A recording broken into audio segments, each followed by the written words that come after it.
अस्सलाम वालेकुम, मैं हूं रेहान तारिक और आप देख रहे हैं दस्तक। मुल्क में महंगाई की शरह हर आने वाले हफ्ते और महीने में गुज़श्ता की निस्बत कई गुना बढ़ रही है। आम आदमी रोटी के एक निवाले को तरस रहा है, मगर हुकूमत की जानिब से हर बार इसी आम आदमी को सब्र का दर्स दिया जाता है। साथ ही दुनिया के दीगर ममालिक की मिसालें दी जाती हैं। आज वज़ीर आज़म पाकिस्तान इमरान खान की ज़ेर सदारत वफाकी काबीना का इजलास हुआ, जिसमें बढ़ती हुई महंगाई पर हर बार की तरह इजहार तशवीश किया गया। मगर काबीना इजलास के बाद एक बार फिर पाकिस्तानी अवाम को बांग्लादेश और भारत की मिसालें दी गई। जिस वक्त वज़ीर इत्तलात Fawad Chaudhry post cabinet briefing के लिए आए तो उनकी जानिब से महंगाई पर क्या रद्द-ए-अमल दिया गया, जरा उसकी एक झलक आपके साथ रखता हूं। बांग्लादेश और अफगानिस्तान और अगले हफ्ते से शायद श्रीलंका भी इसमें शामिल हो जाएगा। इन ममालिक से तकाबुल करते हैं हम अपनी अशिया, और आज भी जो सूरत हाल जो है वो पेश की गई, उसमें ये बताया गया है कि जो हमारी पाकिस्तान में बुनियादी अशिया है वो इस रीजन में अब भी सबसे ज्यादा जो है वो सस्ती है। तेल जो है वो जहाँ पे पैदा नहीं होता सबसे ज्यादा जो है सस्ता है। व्हीट फ्लोर पर केजी 60 रुपए 9 पैसे का है। हिंदुस्तान में ये इस वक्त 83 रुपए का है, बांग्लादेश में भी 83 रुपए का है और अफगानिस्तान में 73 रुपए 50 पैसे का है। अब ऐसा पहली बार नहीं हुआ, बल्कि माजी में भी हुकूमती बेंचेस से अवाम को सब्र के दर्स के साथ साथ दीगर ममालिक की मिसालें दी गई हैं। माजी में हुकूमत की जानिब से अवाम को किस तरह तिफल तसल्लियां दी गई हैं, जरा उसकी एक झलक भी आपके सामने रखता हूं। इस वक्त 10 साल में तो सबसे बुलंद तरीन प्राइसेस हैं। यूके के बीच में जुलाई के बीच में प्राइसेस जो हैं वो 51% बढ़ी हैं। अमेरिका के बीच में जहां 1 से 2% इन्फ्लेशन होती थी वो इस वक्त 8.5% चल रही है। जो हम इंपोर्ट करते थे एक साल के अंदर 53% उसके बढ़ गए। हमने चीनी इंपोर्ट की, दालें इंपोर्ट की, और वो जो तकरीबन दुगना हो गया जो कि पाम ऑयल है, जो कि घी पाकिस्तान में जो बाहर से इंपोर्ट करते हैं। पाकिस्तान है जिसने ये देखा ये इजाफा कीमतों के अंदर, तो वो ऐसा नहीं हुआ, वो तमाम दुनिया के अंदर हुआ। और महंगाई जो है ना ये चली जाएगी, ये पूरी दुनिया के बीच में इस वक्त ये प्रॉब्लम है। इंटरनेशनल प्राइसेस में बढ़ी है, इतनी हमारी कॉस्ट हो रही है। आज जो सबसे सस्ता मुल्क दुनिया में वो कौन सा मुल्क है? वो आपका पाकिस्तान। इस वक्त हमारा मुल्क दुनिया में सबसे सस्ता है रहने के लिए। ये 2 रुपए पेट्रोल का लीटर था और अभी 140 तक इसलिए पहुंच गया कि ये आहिस्ता आहिस्ता ऐसे ही चल रहे हैं, और पूरी दुनिया में महंगाई है। अगर सिर्फ पाकिस्तान में है तो हम जिम्मेदार हैं, लेकिन अगर पूरी दुनिया में है तो ये अवामों के ऊपर अल्लाह सुब्हानो तआला की तरफ से ऊपर से पैसे लेते हैं। ये लोग नाफरमान हैं तो अल्लाह ताला ने अजाब में भेजा है। कीमतों के लिहाज से और जो एक्सचेंज रेट है उसके लिहाज से, देखिए कीमतों के लिहाज से सारी दुनिया में महंगाई हो रही है। पाकिस्तान कोई अकलौता मुल्क नहीं है जिसमें महंगाई हो रही है। पाकिस्तान में जो अभी महंगाई है ये एक यूनिक डेवलपमेंट नहीं है, इट्स अ ग्लोबल डेवलपमेंट।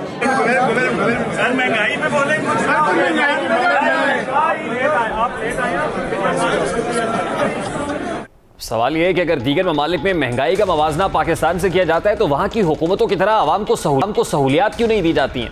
महंगाई पर काबू पाने की बजाय हुकूमत की जानिब से महंगाई को कभी अल्लाह का अजाब कहा गया और कभी निवालों और कभी कम चीनी के दानों का सबक पढ़ाया गया, लेकिन अवाम को तकदीर संवारने के लिए कोई कदम नहीं उठाया गया कि अवाम की मुकद्दर किस तरह से, तकदीर कैसे बदलेगी। अब बयानात के जरिए से महंगाई को कम करने की कोशिशें और काविशें होती हुई दिखाई दी।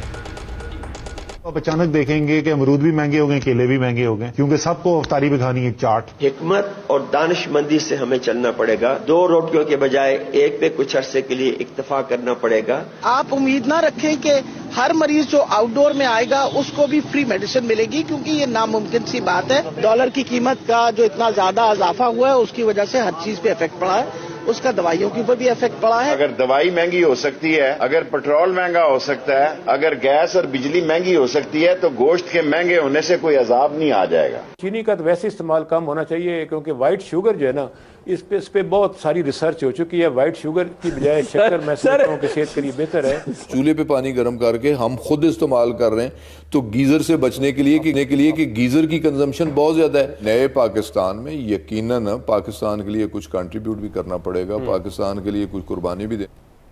महंगाई के तूफान पर काबू पाने के लिए हुकूमत को इस वक्त IMF से 6 अरब डॉलर के कर्ज की आखिरी किस्त 1 अरब डॉलर का इंतजार है।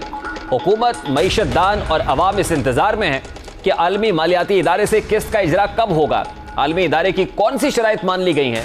IMF से किन शराइत पर डेडलॉक बरकरार है? IMF से मुज़ाकरात की कामयाबी का आम आदमी की जिंदगी पर क्या असर होगा? क्या हुकूमत एक और मिनी बजट ला रही है? सबसे अहम सवाल, महंगाई का जिन कब काबू में आएगा?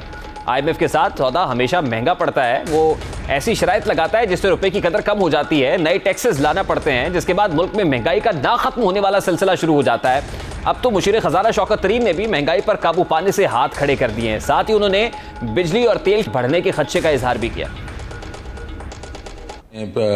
दिए थे एक्शन जो हमने करने थे और जो हमने एग्री किए थे, जिसमें 700 अरब रुपए के जो टैक्सेस थे या विड्रॉल ऑफ एग्जम्पशंस थी। बिजली के ऊपर भी तकरीबन 5 रुपए उन्होंने कहा था। तो ये जो जब वो जो देंगे आपको, मतलब, और वो IMF ही जो है वो ये अनाउंस करेगा, तो आप देखेंगे कि काफ़ी सख्त नेगोशिएशंस हुई। उनका रवैया जो था वो काफ़ी सख्त था हमारे साथ। मुशीर खजाना जहां महंगाई का एतराफ़ कर रहे हैं, वहीं वो दावा भी कर रहे हैं कि IMF से तमाम मामला तय पा गए हैं, मुआहिदा इसी हफ्ते हो जाएगा। ताहम सिर्फ एक मसले पर बात हो रही है, वो मसला है स्टेट बैंक से मुताल्लिक। स्टेट बैंक के कवानीन की बात शिकें ऐसी हैं जिनमें आईनी तरमीम की जरूरत है और वो हमसे नहीं हो सकती, क्योंकि इसके लिए 2/3 अक्सरियत चाहिए, जो हमारे पास नहीं है। असम्बली में 2/3 अक्सरियत ना होने पर हुकूमत तरमीम नहीं कर सकती है। इस हवाले से फाइनेंस मिनिस्टर दिया है, जबकि जो लॉ मिनिस्टर हैं वो भी ऐसी ही राय रखते हैं। इस हवाले से फाइनेंस मिनिस्टर क्या कह रहे हैं स्टेट बैंक एक्ट से मुताल्लिक जो IMF की कंडीशन है, जरा वो भी आपके सामने रखते हैं। बैंक के साथ मामला तय हो चुके हैं यार। एक मसला है बस, उसके ऊपर लीगल ओपिनियन हो रही है आपस में उनकी और हमारे, बस बाकी तो सारा कुछ हो चुका है। फिजिकल स्टेट बैंक का तो नहीं है, बहुत स्टेट बैंक का जो लॉ है, जो पुराना जो उन्होंने एग्रीमेंट किया था, उसके कुछ शिकें ऐसी हैं जिसके बीच में कि कॉन्स्टिट्यूशनल अमेंडमेंट की ज़रूरत पड़ेगी, तो वो हो नहीं सकती ना, हमारे पास तो 2/3 मेजॉरिटी नहीं है। तो उसके ऊपर उन्होंने कहा हाँ बिल्कुल ठीक है, तो हम वही उन शिकों को ही कुछ आगे पीछे कर रहे हैं। ये स्टेट बैंक के कानून से रिलेटेड, कानून के रिलेटेड। इसी मामले पर बात करेंगे। इस वक्त माहिर इक्तिसादी उमूर डॉक्टर अशफाक हसन खान ने भी ज्वाइन किया है। अस्सलाम वालेकुम डॉक्टर साहब, बहुत बहुत शुक्रिया आपके वक्त के लिए। डॉक्टर साहब, वैसे तो इस रजीम में मुआहिदे मंजर आम पर नहीं आते, लेकिन अभी फाइनेंस मिनिस्टर ही कह रहे हैं कि IMF के साथ मामला तय पा गए हैं, दस्तखत भी हो जाएंगे इस मुआहिदे के ऊपर। तो आपको क्या दिखाई देता है, जब ये मुआहिदा हो गया तो किन कंडीशंस पर किसने घुटने टेके होंगे डॉक्टर साहब? नहीं, इसमें तो ये बात तो नहीं है कि हमने उनकी मान ली है या उन्होंने हमारी मान ली है। 2 कदम वो पीछे हटे हैं तो 2 कदम हम आगे बढ़े हैं, तो कहीं पर बीच में जो है वो मुआहिदा हो गया है। मिसाल के तौर पे जैसे पेट्रोलियम डेवलपमेंट लेवी है, तो हमने अपने बजट में 600 बिलियन रखा हुआ था इसकी मद में हासिल करने के लिए। जो अगर गवर्नमेंट वाकई 600 बिलियन हासिल करे तो पेट्रोल की कीमत बहुत ज़्यादा बढ़ जाएगी, क्योंकि फिर हमें तकरीबन 30 रुपया फी लीटर पेट्रोलियम डेवलपमेंट लेवी लगाना पड़ेगा। तो उससे ये पेट्रोल की कीमत तकरीबन 150 से ऊपर 200 पे चली जाएगी आज की अगर रेट हो तो तेल की इंटरनेशनल मार्केट में। लेकिन हुकूमत पहले भी वो 30 रुपये नहीं ले रही थी, और जिससे उनका रेवेन्यू जो है जो बजट में रखा गया था वो पूरा नहीं हो पा रहा था, उससे काफ़ी कम थे, क्योंकि गवर्नमेंट इतना ज़्यादा प्रेशर नहीं डालना चाह रही थी आवाम पे। लेकिन अब IMF ने कहा कि जी चूंकि आपने बजट में रखा हुआ है 600 बिलियन, तो आप वो हासिल करें, और उसके लिए अगर 30 रुपये फी लीटर लगाना है तो आप लगाएं। तो उस पर फिर जो पाकिस्तान की जो टीम है, इन्होंने शोर के मुज़ाकरात किए हैं फाइनेंस मिनिस्टर ने हमारे, और उनको कायल किया कि भाई ये 600 रखा तो था हमने, लेकिन हम ये शायद नहीं इतना पूरा कर सकेंगे, लेकिन बहरहाल हम जितना कर सकते हैं वो करेंगे। और जहाँ तक 30 रुपये फी लीटर है, शायद हम इतना भी ना लगा सकें, लेकिन कुछ हम बढ़ाएंगे इसमें। तो आप देखेंगे कि आगे चल के कुछ तेल की कीमतें भी बढ़ेंगी। डॉक्टर साहब, फाइनेंस मिनिस्टर के पास जो फॉर्मूला था महंगाई को कंट्रोल करने का, वो तो टारगेटेड सब्सिडीज के जरिए से इसको कंट्रोल करना चाहते हैं, लेकिन फाइनेंस मिनिस्टर ने भी हाथ खड़े कर दिए। वो कहते हैं महंगाई कंट्रोल करना इस वक्त at this point in time finance minister के हाथ में नहीं है। तो मेरा ख्याल एक तरीके से तो फाइनेंस मिनिस्टर ठीक ही कह रहे हैं कि महंगाई जो इंपोर्टेड इन्फ्लेशन है, ऑब्वियसली इन्फ्लेशनरी प्रेशर तो आने वाले चंद दिनों में बढ़ेगा। तो फाइनेंस मिनिस्टर ये कहने में हक बजाने पे है कि इस वक्त उनके बस में नहीं है महंगाई को कंट्रोल करना। देखिए, पहले तो आप पता कर लें ना रीज़न। आपने कहा कि इम्पोर्टेड इन्फ्लेशन है, ठीक है, आलमी मंडी में भी चूँकि पैंडेमिक के बाद जब मार्केट खुल रही हैं तो जो है डिमांड भी फर्म अप हो रहा है इंटरनेशनल लेवल पे, तो बहुत सारे कमोडिटी की प्राइसेस बढ़ गई हैं, तो पाकिस्तान में भी बढ़ेंगी। तो एक तो आपने इंपोर्टेड इन्फ्लेशन का जिक्र कर दिया, लेकिन ये जो हमने 152 से 175 रुपए एक्सचेंज रेट पहुंचाया है, ये कौन से इंटरनेशनल मार्केट इसमें आ गई? ये हमने खुद किया है ना। तो अगर यही जो चीज़ें इंटरनेशनल मार्केट में अगर महंगी हो गई हैं, तो बिल्कुल महंगी हुई हैं, तेल भी महंगा हुआ है और भी कमोडिटी के प्राइसेस महंगी हुई हैं, वो सारी दुनिया में बढ़ी हैं। लेकिन क्या सारी दुनिया में इस तरीके से एक्सचेंज रेट डिवैल्यू हुआ है? The answer is no. तो हमने तो सोने पर सुहागा जिसे कहते हैं वो हमने कर दिया कि एक तो इंटरनेशनल मार्केट में कीमतें बढ़ रही हैं चीज़ों की, दूसरी तरफ हमने एक्सचेंज रेट को डिवैल्यू करके उस पर और आग लगा दी है। तो सिर्फ ये कहना कि आलमी मंडी में कीमतें बढ़ रही हैं, ये पार्शियल एनालिसिस है। देखिए, मैं आपको इसी तरफ लाना चाह रहा था डॉक्टर साहब, मैं आपको डॉक्टर साहब इसी तरफ लाना चाह रहा था कि आईएमएफ का एक बहुत बड़ा कंडीशन ये भी था कि आप सेंट्रल बैंक को जो है वो इंडिपेंडेंट करें, और स्टेट बैंक की आईनी तरमीम के हवाले से जो बिल था उसकी शकें अब खुद जो है लॉ मिनिस्टर ये कह रहे हैं कि वो आइन से मुतसादिम है।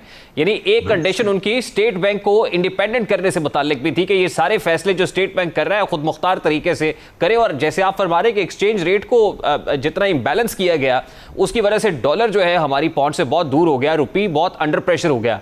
तो आपको लगता है कि स्टेट बैंक जो चाह रहा था अब वो हमने वो भी क्लियर कर दिया है कि इसको जो है वो आईएमएफ जो चाह रहा था कि स्टेट बैंक को हम इंडिपेंडेंट नहीं कर सकेंगे क्योंकि आइन से मुतसादिम है, इसकी बहुत सारी शकें जो बिल प्रपोज हुआ है? देखिए,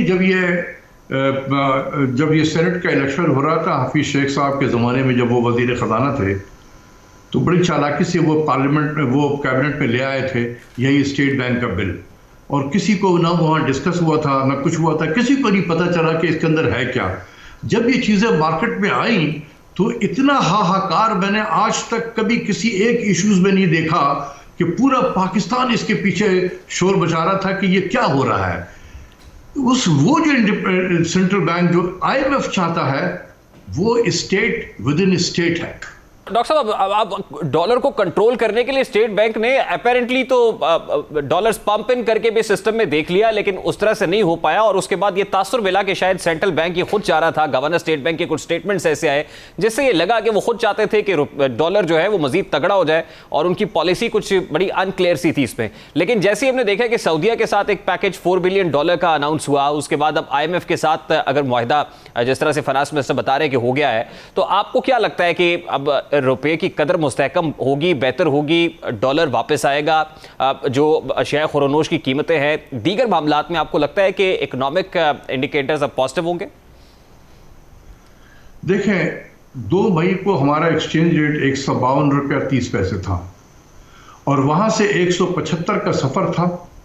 उसके पीछे कोई मार्केट मैकेनिज्म नहीं थी, कोई मार्केट मैकेनिज्म नहीं थी। ये आईएमएफ का एक प्रायर एक्शन था कि जब आपकी पाकिस्तानी टीम वाशिंगटन में पहुंचे हमसे मुज़ाकरात करने के लिए, तो आपका एक्सचेंज रेट 172 173 पे हो, वो हमने किया। तो ये आईएमएफ की कंडीशन थी, ये कोई मार्केट बेस्ड मैकेनिज्म नहीं था।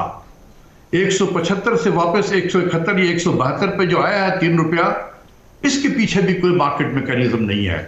देखिए, पाकिस्तान का जो अकाउंटिंग सिस्टम है वो कैश बेस्ड अकाउंटिंग है। ये समझने की कोशिश क्या करें आप लोग। सिर्फ यह है कि डॉलर आएगा, उससे हमारे इकोनॉमिक फंडामेंटल इंप्रूव नहीं होते हैं।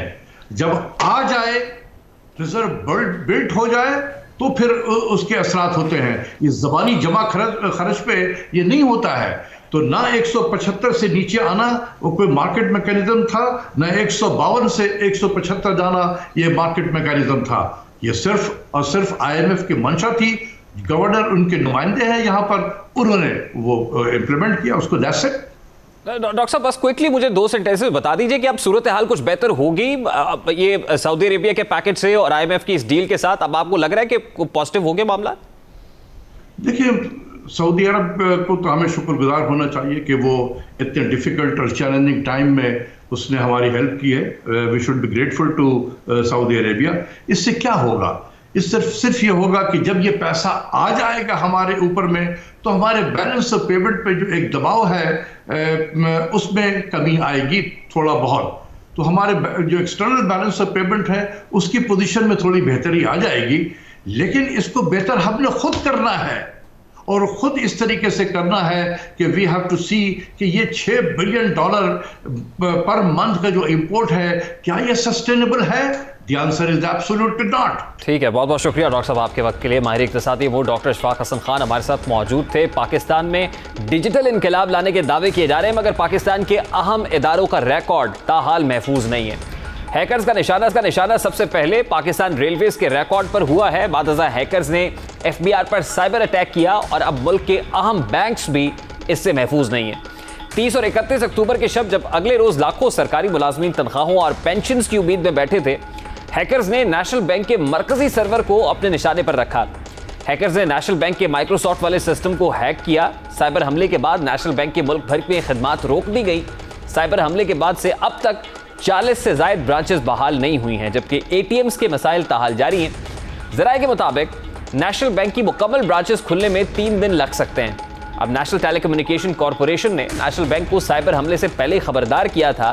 NTC हर इदारे को डेटा NTC मुंतकिल करने के लिए खत लिखा था। खत के मुताबिक हुकूमत ने NTC को नेशनल डेटा सेंटर डिक्लेयर किया है, अपना डेटा इस पर मुंतकिल करे, लेकिन इस पर अमल नहीं किया गया। इसी वजह से मुल्क के सरकारी इदारे डिजिटल मुजरिमान का आसान हदफ बने हुए हैं। FBI के मामले में भी यही हुआ। FBI अपना डेटा खुद कंट्रोल कर रहा है, वो NTC में नहीं आया, सेंट्रलाइज नहीं था, वहाँ पर भी अटैक हुआ, जिसके बाद बहुत मसाइल का सामना रहा। उन्होंने मजीद कहा है NTC से मुतालिक NTC सालाना करोड़ों साइबर हमले नाकाम बनाता है, लेकिन सरकारी इदारों का निजी डेटा सेंटर्स पर एतमाद उनकी डेटा सिक्योरिटी को ले डूबा है। लेकिन नेशनल बैंक ने महफूज तरीन डेटा की मौजूदगी के बावजूद निजी डेटा पर एतमाद किया है। इस साइबर हमले के बाद नेशनल बैंक समेत दीगर सरकारी इदारों का अहम कौमी डेटा, उनकी फुल प्रूफ सिक्योरिटी से गुरेज उनकी संजीदगी और एहसास जिम्मेदारी पर भी सवालिया निशान है। सवाल यह है कि नेशनल बैंक पर साइबर अटैक हुआ कैसे है, हैकर्स की डेटा तक बासानी रसाई का जिम्मेदार कौन है, और मुस्तकबिल में ऐसे हमलों को कैसे रोका जा सकता है। NTC की जानिब से खतरात से आगाह करने के बावजूद इकदामात बर वक्त क्यों नहीं उठाए गए? हुकूमत सारिफीन की रकूम महफूज बनाने के लिए इकदामात क्यों नहीं कर रही है? ऐसे ही दर्जनों सवालात अवाम के जहनों में है, मगर हुकूमत है कि जवाब देने से कासिर है। जबकि स्टेट बैंक ऑफ पाकिस्तान का दावा है कि उनके बैंक्स का डाटा महफूज है, उस पर कोई साइबर अटैक नहीं हुआ है। ताब ये लम्हा फिक्रिया है, अफसर नौ अपनी सिक्योरिटी का जायजा लेने की जरूरत है। अभी एक ब्रेक लेंगे, ब्रेक के बाद बात करेंगे कि हुकूमत वज़रा की ज़बानबंदी पर क्यों मजबूर हुई है। बड़ा अहम मामला है, मजहबी तंजीम के साथ मुज़ाकरात को लेकर हुकूमत अपने ही वज़रा की ज़बानबंदी क्यों कर रही है, बात करेंगे इस ब्रेक के बाद।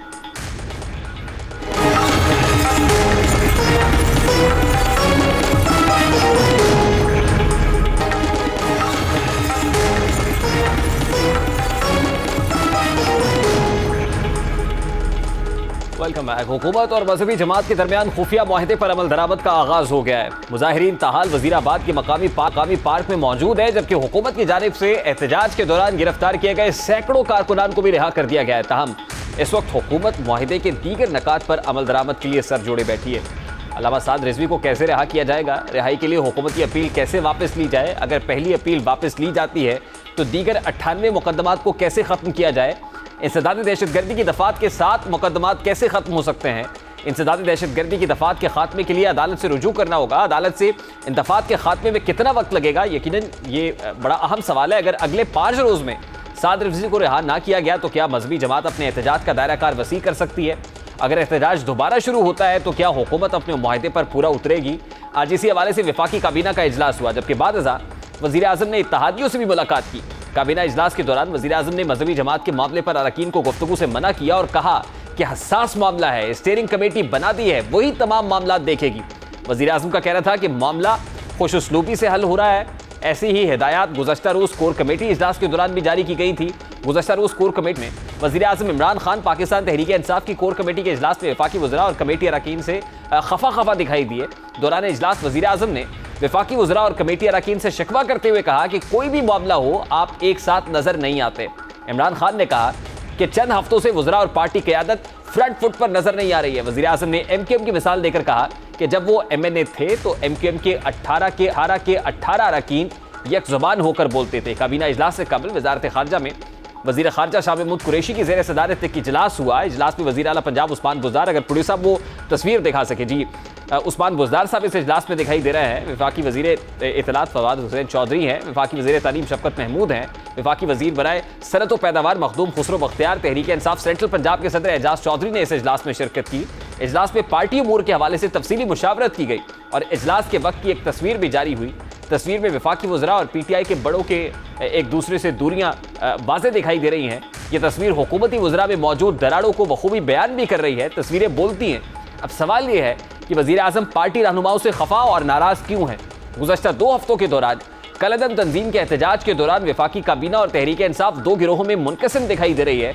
एक वो गिरोह था जो मजहबी जमात के साथ मुज़ाकरात का हामी था, जबकि दूसरा गिरोह ताकत के जोर पर एहतजाज खत्म कराने के लिए कोशा था। इसी दौरान सेनेटर फैसल वोडा के बयान ने काबीना में और पीटीआई में इख्तलाफात वाज़े करने की इब्तदा की, जब उन्होंने कलअदम तंजीम के साथ अप्रैल में होने वाले मुआहदे के हवाले से दावा किया कि इस बारे में वज़ीर आज़म बिल्कुल लाइल्म थे, उनको इल्म नहीं था। मुआहदा किसने किया था, सवाल जन्म लिया। वज़ीर दाखिला और वज़ीर मजहबी अमूर ने वज़ीर आज़म को एतमाद में लिए बगैर कैसे मुआहदा किया, बहुत सारे सवाल सर उठाने लगे। क्या मंजर है, उसकी एक झलक आपके सामने रखता है।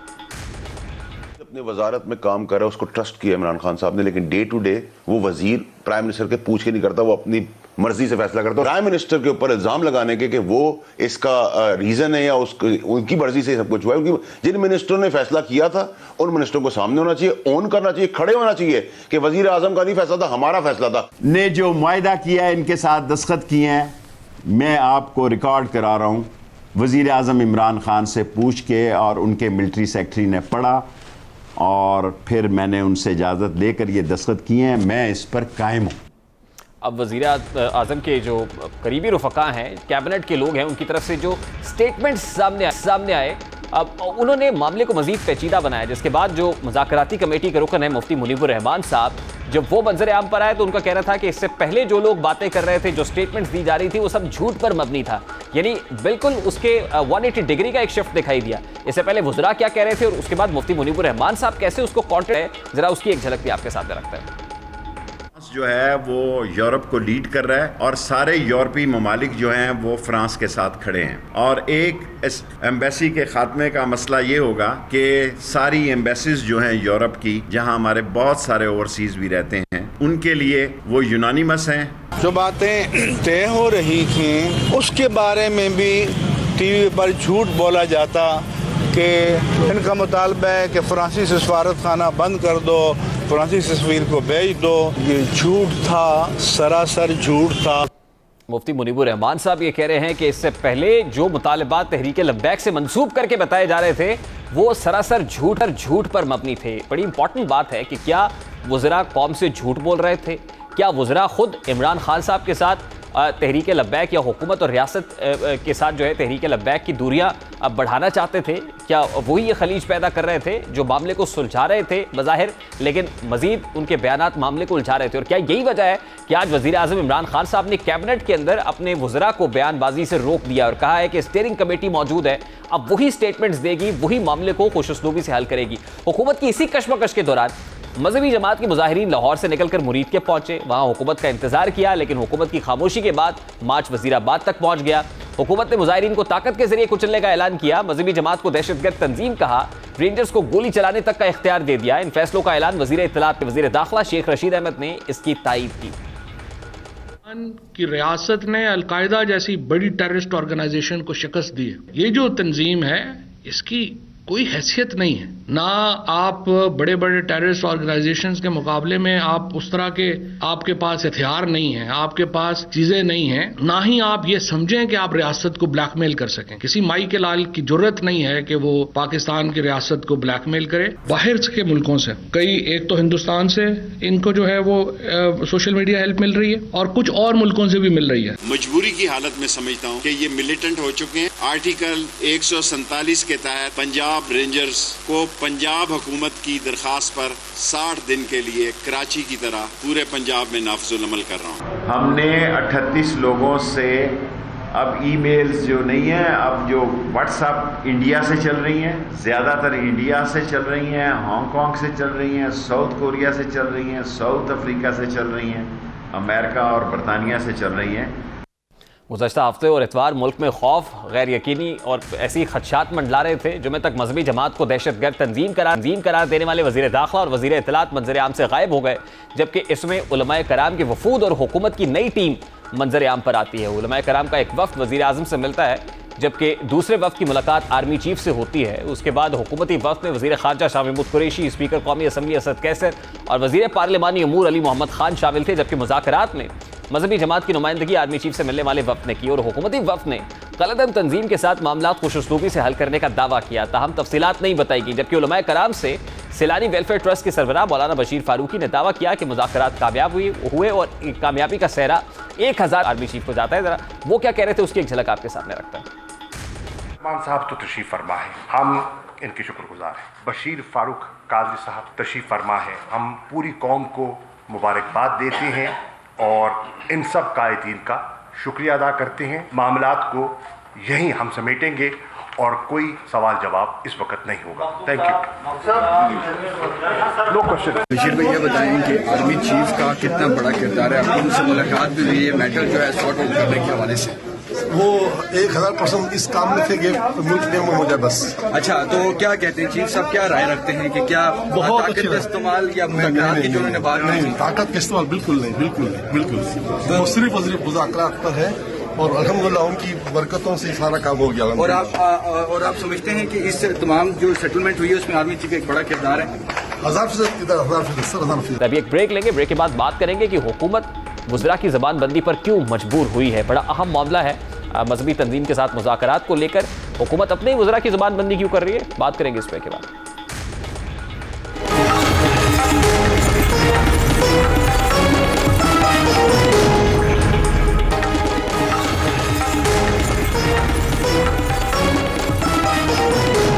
इस वक्त रुकन मुज़ाकराती कमेटी मुफ्ती मुनीबुर रहमान साहब हमारे साथ मौजूद हैं। अस्सलाम वालेकुम हज़रत, बहुत बहुत शुक्रिया आपके कीमती वक्त के लिए। हज़रत, सबसे पहले तो बड़ा सादा सा सवाल है कि ये वो मामला है जो मजहबी तंजीम के साथ को पहली बार नहीं हुआ था, हुकूमत का छठी मरतबा वो सड़कों पर आए, फिर वज़रा की जानिब से बयानबाजी हुई, जिस तरह के बयानात हुए मामला मजीद तूल पकड़ गया, बल्कि मजीद पेचीदा हो गया। आपने वो काम कर दिखाया जो हुकूमती वजीर नहीं कर सके, बड़े बड़े मैंडेट लेकर आए लेकिन वो नहीं कर सके। अब मैं आपसे अगर मुआहदे के नकात पूछूंगा तो यकीनन आप मुझे नहीं बताएंगे, लेकिन ये बताइए कि ये आपने कैसे किया है मुफ्ती साहब? बिस्मिल्लाहिर्रहमानिर्रहीम। सबसे पहले तो मैं अल्लाह तबारक व तआला का शुक्र अदा करता हूँ कि कौम को एक मुश्किल सूरत हाल से निजात मिल गई, फसाद को जड़ से उखेड़ दिया गया और जानी नुकसानात के जो खतरात दरपेश थे अल्लाह तबारक व तआला ने उन्हें टाल दिया। इसमें जो अस्हाबे मामला थे उनकी बसीरत का भी दखल था, इखलास नीयत भी था, क्योंकि हमारे पेश नज़र ये था कि पाकिस्तान की सालमियत और आफियत की ज़मानत मिल जाए और जो लोग ताकत के इस्तेमाल की धमकियां दे रहे थे, मैं उनको बताना चाहता हूं कि हर एक को मालूम है कि हुकूमत के पास ताकत होती है, हर एक को मालूम है कि हुकूमत के पास ताकत का के इस्तेमाल का इख्तियार होता है, लेकिन जो काम फरासत से, हिकमत से, तदब्बुर से, दियानत से, ताकत के इस्तेमाल के बगैर किया जा सकता हो, उसके लिए ताकत का इस्तेमाल करना या उसकी बात करना, इससे बढ़कर जहालत कोई नहीं हो सकती। तो जब इस सोच को पीछे किया गया और मुस्बत सोच को सामने लाया गया तो मामलात को हल करना आसान हो गया। इसलिए मैं अपने लिबरल दोस्तों से कहता हूं कि थोड़ी सी आपको परेशानी हुई है, अल्लाह के लिए, मुल्क की बका के लिए, सालमियत के लिए, अमन के लिए इस तकलीफ के चंद दिन बर्दाश्त कर लीजिए। इंशाअल्लाह ताला इससे खैर ही खैर बरामद होगी और तमाम चीज़ें आपको स्मूथली और मुस्बत अंदाज में होती हुई नजर आएगी। इंशाल्लाह मुफ्ती साहब खुशगुमान होना चाहिए। मुझे ये कहिएगा सर, इस वक्त वजीराबाद के अंदर जो है वो मजहबी जमात के कुछ लोग एक पार्क में बैठे हुए हैं। साद रिजवी साहब की रिहाई तक वो वहीं पर बैठे रहेंगे, अगले 5-6 रोज तक वहीं रहेंगे जब तक साद रिजवी साहब रिहा नहीं होते? आप मुझे बताएं कि जिन पुरजोश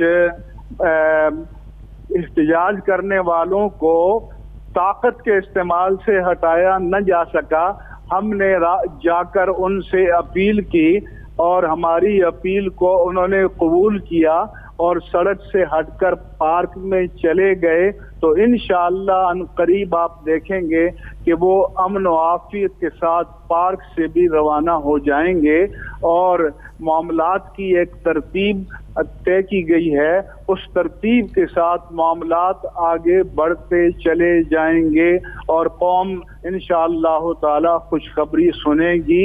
और ये भी आपके तवज्जुह से कहना चाहता हूँ कि जो इनकी मुमासलत करते हैं फलां तंजीम से, MKM से, फलां से, तो मैं कहना चाहता हूँ कि कोई साबित करे कि इनका कोई डेथ स्क्वाड है, कोई साबित करे कि इनका कोई टार्चर सेल है, कोई साबित करे कि ये भत्ताखोरी करते हैं।